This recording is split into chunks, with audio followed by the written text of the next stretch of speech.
धन्यवाद गिरी जी। और धन्यवाद आईपा के लिए कि आईपा का जो ये मंच है, जो प्रगतिशील मुद्दे पर बहुत सारी समस्याओं को, बहुत सारी जन समस्याओं के साथ, जनप्रतिनिधियों और जन सामान्य लोगों के साथ इस मुहिम में लगा हुआ है, इसके लिए मेरी शुभकामनाएं। इस समय जो समस्याएं, जो बातें हैं, नंबर एक बेरोजगारी है, महंगाई है और इस तरह से अशिक्षा भी है। इस समय जो वर्तमान में जो समस्याएं हैं, सबसे बड़ी अगर समस्या देखेंगे तो शहरी विकास जिस ढंग से मिर्ज़ापुर का होना चाहिए वो नहीं हुआ। नमस्कार, मैं संतोष देवगिरी मिर्ज़ापुर से आईपा के लिए। आईपा यानी all India progressive politics association, जो बात करता है प्रगतिशील राजनीति की, प्रगतिशील समाज की, प्रगतिशील मुद्दों की। आज हम अपने मंच पर मिर्ज़ापुर जनपद के पत्रकार एवं कई सामाजिक कार्यों में सरोकार रखने वाले, गहरी अभिरुचि रखने वाले जयेंद्र कुमार जी से हम बात करते हैं और उनके विचारों को साझा करते हैं। आप मीडिया के क्षेत्र के साथ ही साथ समाज सेवा के क्षेत्र से भी काफ़ी लंबे समय से जुड़े हुए हैं। विभिन्न ग्रामीण अंचलों में जाकर आप समाज सेवा, मसलन गरीब आदिवासी बच्चों को शिक्षा देना, उनके भोजन पानी इत्यादि की व्यवस्था करना इत्यादि कई जन सरोकार भरे कार्यों से जुड़े हुए हैं। हम उनसे मिलते हैं और उनके विचारों को जानते हैं। आइए मिलते हैं। धन्यवाद गिरी जी। और धन्यवाद आईपा के लिए कि आईपा का जो ये मंच है, जो प्रगतिशील मुद्दे पर बहुत सारी समस्याओं को, बहुत सारी जन समस्याओं के साथ, जनप्रतिनिधियों और जन सामान्य लोगों के साथ इस मुहिम में लगा हुआ है, इसके लिए मेरी शुभकामनाएं और मेरे गुड विशेज़ हैं। क्योंकि ये जो मंच है और ख़ास तौर से आईपा, ये जो इस तरीके से कार्य कर रहा है और इस समय जो समय चल रहा है इलेक्शन का, और इस समय बहुत सारी ऐसी बातें, बहुत सारी ऐसी ज्वलंत समस्याएं क्षेत्रों में हैं, जिसको कि बहुत ही अच्छे ढंग से बहुत सारे लोगों के साथ इंटरव्यू करके, उनके विचारों को ज्ञात करके, उनके विचारों को ले करके इस विषय पे कार्य कर रहा है। इसके लिए बहुत ही सराहनीय है और मेरी शुभकामनाएं, सब कुछ मेरा आईपा के साथ। धन्यवाद। जयंत जी, विधानसभा चुनाव का आगाज हो चुका है। विभिन्न दल के लोग चुनावी मैदान में ताल ठोक रहे हैं। अंतिम चरण में यहाँ मतदान होना है। आप किन मुद्दों को लेकर, किन बातों को लेकर मतदान का हिस्सा बनेंगे? गिरी जी, सबसे मुख्य इस समय जो समस्याएं, जो बातें हैं, वो तो आप सर्वविदित हैं। नंबर एक बेरोजगारी है, महंगाई है और इस तरह से अशिक्षा भी है। और विशेष रूप से हमारा जो ये मिर्ज़ापुर ज़िला है, वो अगर कहा जाए तो गंगा जमुनी जो गंगा जमुनी जो सभ्यता है, उसका भी ये बड़ा स्रोत है। बहुत बड़ा जो है कि यहाँ पर अगर आप देखेंगे तो माँ विंध्यवासिनी का धाम है। उसी जगह विंध्याचल में कंतिस शरीफ भी है, जहाँ पर हर समुदाय के लोग जाते हैं और दर्शन करते हैं, ज़ियारत करते हैं। उसके साथ साथ ये जो हमारा जो मिर्ज़ापुर ज़िला है, वो विभिन्न तरह से खूबसूरत पर्यटन स्थलों से भरपूर है। अगर आप देखेंगे तो उसी में ऐतिहासिक रूप से भी अगर आप देखेंगे तो चुनार का किला, ये भी मिर्ज़ापुर में है और इसका भी एक बड़ा अपने ज़माने से बड़ा महत्व रहा है। इस समय जो वर्तमान में जो समस्याएं हैं, सबसे बड़ी अगर समस्या देखेंगे तो शहरी विकास जिस ढंग से मिर्ज़ापुर का होना चाहिए वो नहीं हुआ। इस समय जैसे अगर आप देखेंगे, सड़क की बात अगर आप देखेंगे तो सड़कें बहुत ही जीर्ण अवस्था में हैं। अभी कहीं कहीं तो कुछ काम हुआ है, जब अब इलेक्शन आ रहा है तो कुछ काम दिखाई दे रहा है।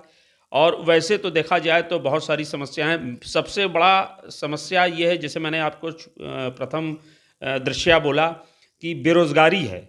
शहर के अंदर इस पूरे जनपद में कोई भी ऐसा उद्योग धंधा नहीं है, कोई भी ऐसी फैक्ट्री या ऐसा गवर्नमेंट की तरफ से। इतना बड़ा विंध्यवासिनी का धाम है, करोड़ों लोग, लाखों लोग श्रद्धालु आते हैं हमारे यहाँ। बड़े बड़े जितने भी अभी चुनाव होगा, जीतने के बाद मुख्यमंत्री से लेकर के इवन इस जगह पर प्रधानमंत्रियों का भी आना हुआ, उन्होंने दर्शन किया, लेकिन विकास अगर देखा जाए तो कहीं से मिर्ज़ापुर जनपद का अभी तक नहीं हुआ है। अगर देखा जाए तो हमारे यहाँ से तमाम मंत्री बने, सांसद हैं, मंत्री हैं, लेकिन बेरोजगारी और विकास का मुद्दा जैसे था वैसे ही अभी भी है। जैसे आपने प्रश्न किया कि किस मुद्दों को लेकर के वोटिंग करेंगे अगर, तो मेरा ये मानना है कि वोटिंग यही इन्हीं मुद्दों पर हो और इन्हीं मुद्दों पर करनी भी चाहिए, जिसमें कि शहर का हमको क्या मिल रहा है, शहर का विकास हमको क्या मिल रहा है। हम लोग यहाँ के नागरिक, यहाँ के नागरिकों को अभी तक किसी बात का आश्वासन मिले हैं, अभी तक बहुत आश्वासन मिले कि साहब ये हो जाएगा, वो हो जाएगा, लेकिन आज तक धरातल पर कोई भी चीज़ सामने नहीं आई है।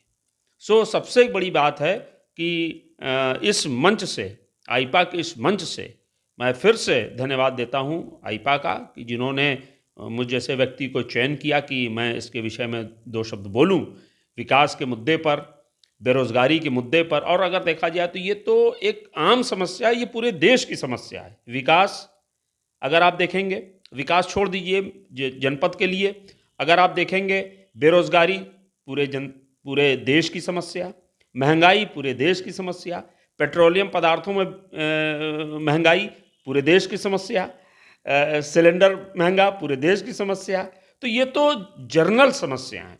अगर आप धरातल पे मिर्ज़ापुर के जनपद के विकास की बात पूछते हैं तो वो मैंने आपको सब बता दिया है। आप इन मिर्ज़ापुर जनपद के जो जनप्रतिनिधि चुने जाएंगे, आप उन्हें किस छवि के रूप में, कैसा आप जनप्रतिनिधि होना चाहिए, उसकी छवि कैसी होनी चाहिए? बहुत स्पष्ट बातों से मैं इस बात को कहूँगा कि जनप्रतिनिधि की छवि बिल्कुल स्वच्छ साफ हो।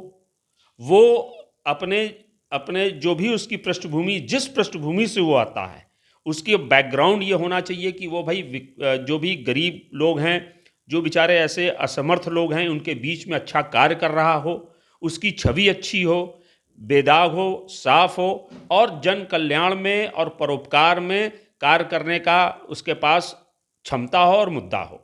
ऐसा जनप्रतिनिधि हम चाहते हैं कि जो इस क्षेत्र का विकास करे, जो इस क्षेत्र में, जनपद में हर कार्यों में वो आगे बढ़ के जो समस्याएं हमारे जनपद की हैं उनको दूर करे। और मैं एक बात के लिए फिर जोर दूंगा कि मेरा उनसे आग्रह होगा, जो भी जनप्रतिनिधि चुन के आवें वो इस जनपद के अंदर कोई रोजगार का व्यवस्था करें, कोई फैक्ट्री या कोई ऐसी चीज़ करें जिससे यहाँ का रोजगार। एक बात और कहना चाहूँगा, यहाँ पर्यटन बहुत अच्छा हो सकता है, क्योंकि चारों तरफ इतने अच्छे अच्छे खूबसूरत पिकनिक स्पॉट्स और रमणीय स्थान हैं।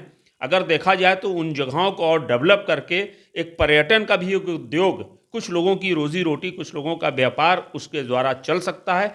ऐसा कार्य करने वाला व्यक्ति हो तो ज़रूर हमारा मिर्ज़ापुर, हमारा जनपद ज़रूर जो है वो प्रोग्रेस करेगा और यहाँ पर खुशहाली होगी।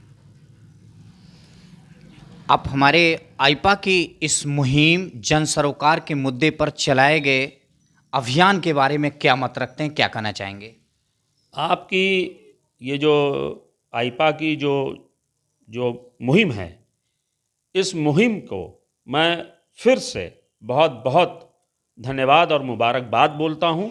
कारण ये कि बड़े ही ज्वलंत मुद्दों से और हर तबके के लोगों के साथ इस मंच का, इस आईपा का बड़ा ही संबंध रहा है। और वो लोग ऐसे ज्वलंत मुद्दों को और ऐसे लोगों को, ऐसे क्षेत्र के लोगों को और ऐसे अलग अलग कैटेगरीज से लोगों को चयनित करके इस मंच पर बुलाते हैं।